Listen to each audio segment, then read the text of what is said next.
on fire. Oh my goodness, this is terrible. What are we going to do? I know what to do. I'm going to call 911.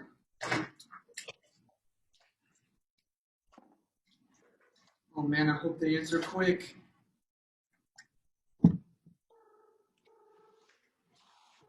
911, what's your emergency? Hi, my home is on fire. I live on 19 Apple Drive. Okay, we're on our way. Hello, my name is Adrian, My name is Kobe. And my name's Annabeth. and we're here to talk to you about Fire safety. So, I'm going to talk about my part first of this presentation. My part of the presentation is talking about ways to prevent fire. Okay? So, as you guys know, fire starts from flames, from heat, and things of that nature. You didn't know that already? Well, there you go. Now you do.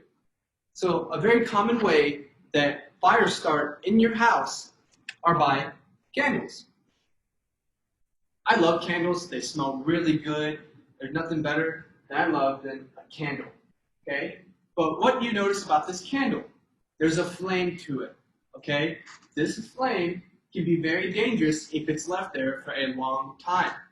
And I know your parents are very smart people, but they do get very busy at times. So it may slip out of their head that there's a flame on the candle. So what you should do, if you notice the candle has been on fire for a long time, is blow it out. Or if you're leaving the home and there is a candle still lit, you should blow the flame out of the candle.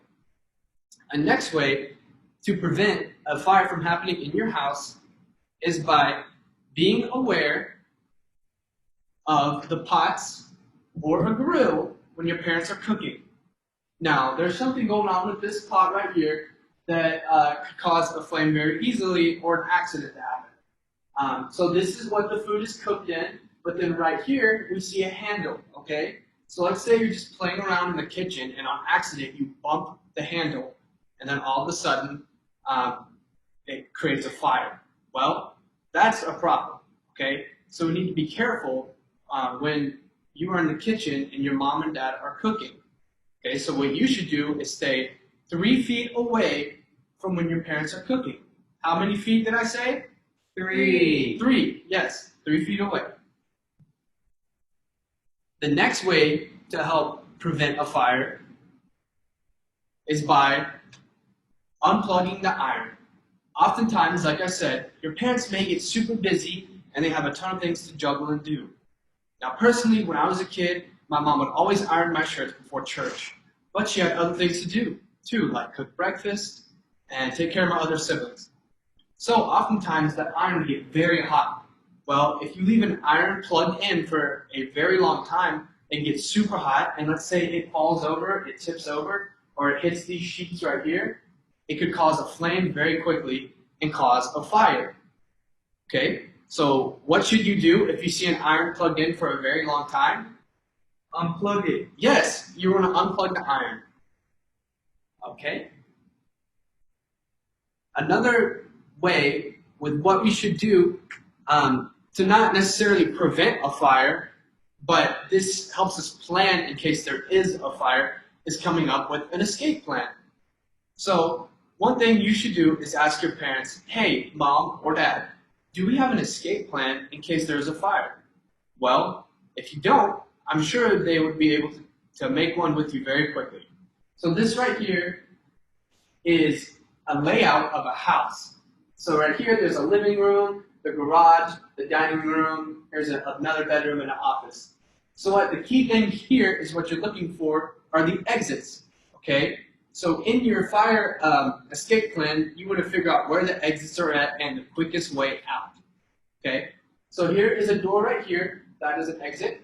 And here is another door right here. That's an exit.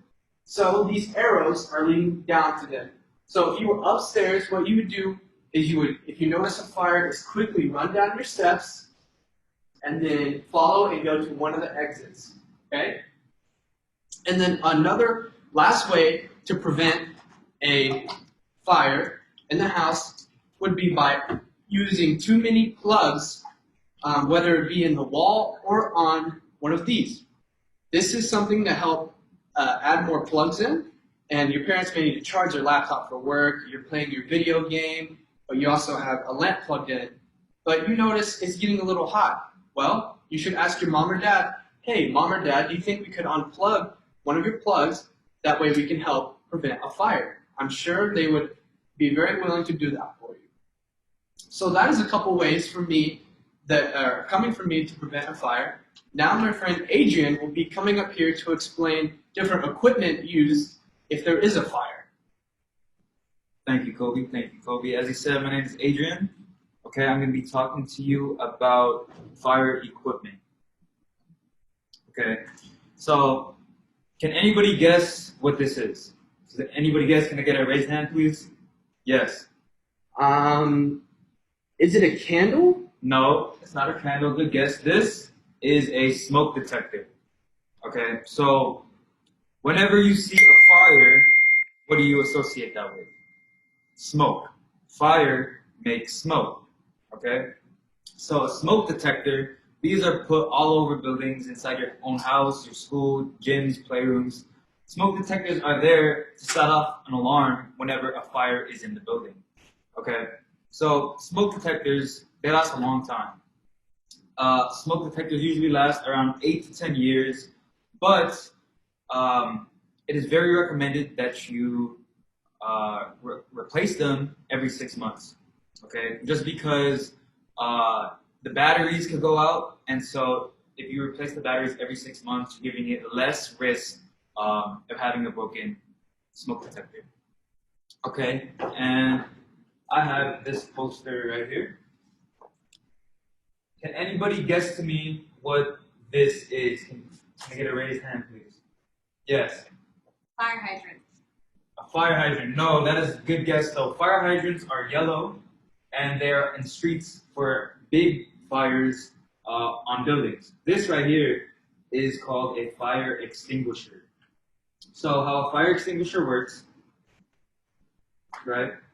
As we try to hold that, thank you. So we hold that up. As a fire extinguisher works, inside this tank is carbon dioxide. And I know you guys don't know this yet, but a fire needs oxygen to live. So if we spray this fire with carbon dioxide, the carbon dioxide will scatter away the oxygen, and then the fire will go down. So no oxygen means no fire. Okay, so on this poster is how to use a fire extinguisher. Okay, I'm gonna ask you to read after me. Okay, repeat after me. Pull, Pull, aim, aim, squeeze, squeeze, and sweep. sweep. Okay, so we're gonna do that one more time. Okay, pull, Pull, aim, aim, squeeze, squeeze, and sweep. Sweep. Okay, this red trigger right here, this is what you pull. So you need to pull that so that the trigger can go down towards the bottle right here. So you pull this pin, you aim. Are there any gamers in here? Does anybody game? You do? Okay, I game too. So just like you aim for your opponent in a video game, you're gonna aim at the base of the fire. Okay, we're gonna aim at the bottom of the fire. Squeeze. Very simple. This is right here, this handle right here, this is what you guys will be squeezing. And sweep. So just like your mom or your dad, they sweep, right? You're gonna sweep along the base of the fire as well. And even though we are teaching these things to you, your number one thing to do is to first find an adult. Even though like these are things that adults mainly use, we're teaching these to you guys so that, you know, just in case you are alone in a fire, in some instance, you do know how to use a fire extinguisher. Okay. And the last equipment I have is this right here. So can anybody guess to me what this is? Is that a bed sheet? No, you're not. No, it is Blanket. not. Yes, but no. It is a fire blanket. So a fire blanket. These are specifically flame-resistant fabric, right? And so once you put that fire blanket over the fire, it takes away the oxygen, which we all know that oxygen is needed for a fire to live. So you take that oxygen out, and you're containing the fire. And I just want to let you know that blankets are only used for small fires and for adults only. The smoke detector, fire extinguisher, and fire blanket are for adults only. This is just for your education. Okay? So those are the main points on fire education, and now Annabeth will come up and talk to you about what to do during the fire. All right. So Kobe started off with some ways that we can prevent fires from happening. And then Adrian presented some fire equipment that we can use to stop fires from getting bigger. What I'm going to do is I'm going to talk about what to do in case you're caught in a fire. So what if you're actually in a building that there is a fire in? So the first thing that you want to do, as Kobe mentioned earlier, we want to get out of the building. The escape plans that you already made with your parents and your family, you want to make sure you use those escape routes, and you want to make sure you exit the building. The next thing you want to do is you want to call 911. You want to make sure that there's somebody on their way to help get rid of the fire. So what do you want to call? What number? 911. Good job. Can you repeat it as a class? Ready? Go. 911. Good job. So you want to get out of the building if there's a fire, and then you want to call 911. Well, once you're out of the building and you've called 911, you want to make sure that everyone else is out of the building. So you want to make sure you have a meeting place with your family, or even if you're at school or anything, there's a fire at school, then you want to make sure that all your class and everyone is outside the building. So you want to have a meeting place that everyone meets outside of the building. So what happens if the smoke detector goes off and then that means that there is a fire in the building? What do? Well, you want to get out of the building. You want to call 911, and you want to have a meeting spot that everyone meets at. Never, ever go back into a building until the firefighters or your parents have said it's clear, or your teachers, depending on where you're at. You never want to go back into the building because there still could be the danger of fire. So make sure you stay out of the building. So what happens if you're kind of like closed inside of a room? All right, the fire's kind of everywhere else, like maybe in the hallway or something like that, where you want to make sure you close the door, okay? Also, you never want to open a door that's hot. So if you fill the door with your hand or something like that, never open a door if it's hot. That means the fire is getting closer to you, and you don't want to open that door and allow the fire to get in. So you want to make sure you close the door, make sure the door is not hot. Never enter a hallway or room that has any smoke or fire in it, okay? So what happens if you start like breathing in smoke, like you can tell there's smoke coming at you? What do you want to do? Well, you want to get low to the ground. You want to make sure that you're as low as possible, because what happens when a fire is burning, it actually releases off smoke. And as that fire is burning, the smoke rises higher and higher. So what do? You want to get lower and lower to the ground. So what do you want to do? If there's smoke, what do you want to do? Do you want to get low, or do you want to get as high as you can? You want to get low. Good job. All right, so that's what you're going to do if there's smoke in the building or where you're at. All right, so what happens now? What happens if your clothes get on fire? Oh no, that would be bad, wouldn't it? Can someone tell me what they think the first thing they would do would be if your clothes are on fire? Jump in the pool. Good guess, but no.